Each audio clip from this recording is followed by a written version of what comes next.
কারো প্ররোচনায় পা দেবেন না।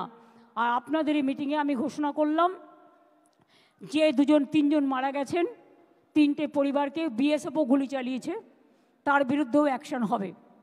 আমি আমার চিফ সেক্রেটারিকে বলছি, বিএসএফ যারা গুলি চালিয়েছে, কেন চালিয়েছে তার তদন্ত রিপোর্ট হওয়া উচিত। শীতলকুচিতেও গুলি চালিয়ে এরা 4জনকে মেরেছিল।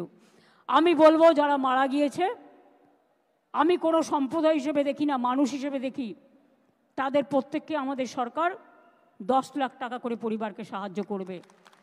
যাদের বাড়ি ভেঙেছে তাদের সবাইকে বাংলার বাড়ি করে দেওয়া হবে, এবং যাদের দোকান নষ্ট হয়েছে তাদেরটা এস্টিমেট করে সেটা চিফ সেক্রেটারি দায়িত্ব নিয়ে কাজটা করবেন।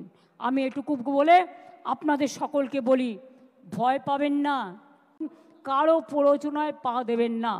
আর আপনাদের এই মিটিংয়ে আমি ঘোষণা করলাম যে 2-3জন মারা গেছেন, 3টে পরিবারকে বিএসএফও গুলি চালিয়েছে, তার বিরুদ্ধেও অ্যাকশন হবে।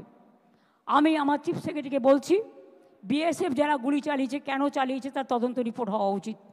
শীতলকুচিতেও গুলি চালিয়ে এরা 4জনকে মেরেছিল।